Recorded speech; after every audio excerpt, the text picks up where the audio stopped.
Vitor, a primeira coisa que eu gostaria de citar a respeito da pentatônica, de perguntar para você a respeito disso, é uma escala muito tocada, né? Eu Sim, acho que de repente, se você for pegar os gêneros musicais, é a que se encaixa em qualquer um, né? Do exatamente. jazz ao rock, assim. Então, por que estudar essa escala?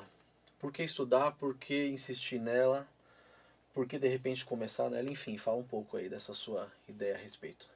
Bom, Márcio, justamente por ela se encaixar em vários estilos, e ela é bem mais confortável também para começar a aprender. Porque quando a gente começa a estudar guitarra numa forma de improvisação, a gente começa a desenvolver alguns exercícios técnicos, que geralmente é um 2, né, digitação um 3, um 4.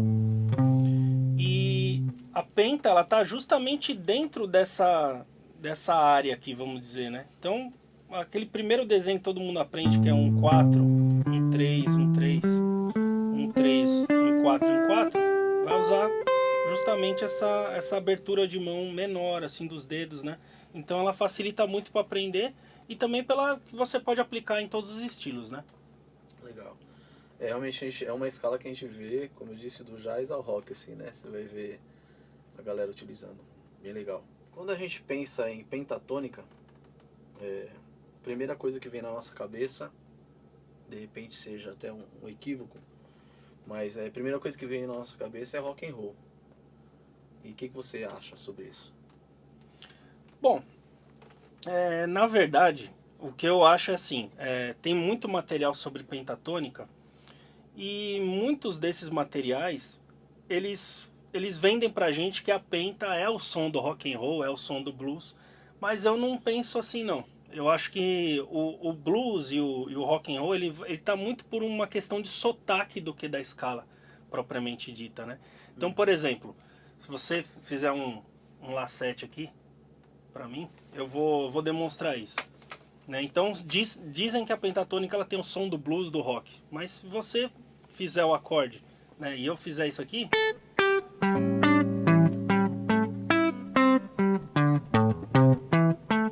não soei rock and roll de maneira alguma, né? Vamos fazer? Vamos. Um, dois, três, quatro.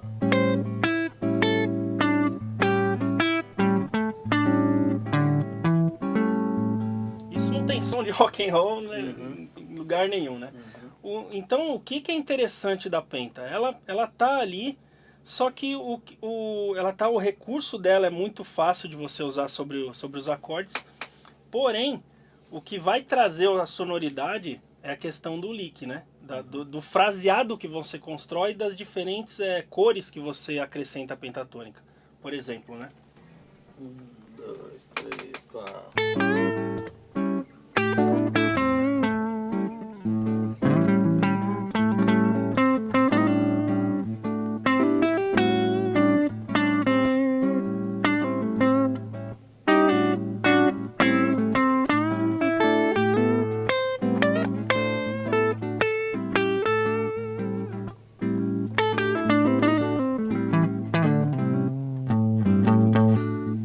Por exemplo, né? Então, a gente se depara com uma escala que ela é basicamente, entre aspas, fácil de tocar, porém não é bem assim, né? Então, eu acredito que para quem quer estudar pentatônica, não pode pensar assim, ah, é uma escala fácil, que você assimila rápido e ela já tem o som pronto. Então, isso é o grande equívoco que eu acho. Então, por isso que a gente tem que estudar as várias formas de executar ela, né?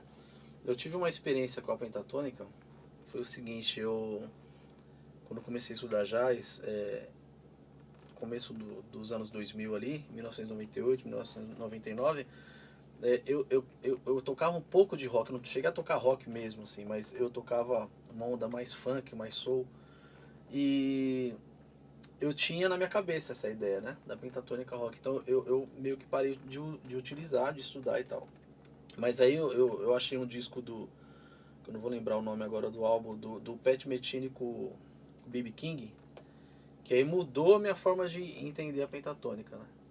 Mais à frente você começa a descobrir que como que os caras utilizam e tal.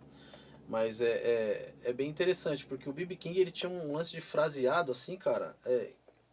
Tudo bem, era blues, né, obviamente, Mas ele fugia muito desses padrões, assim. No final da carreira dele, talvez ele né, mudou um pouco a forma de tocar. Mas lá atrás, cara, pelo que eu conheço pouco dele, na verdade, mas pelo que eu ouvi, ele não tocava muito essas ideias de riff, né? Ele tocava umas notas meio espalhadas, assim, e tal. Então é bem interessante, é isso que você falou mesmo. Na verdade, a escala tá lá e você que direciona o idioma que você quer que ela soe, né? Acho bem interessante isso aí.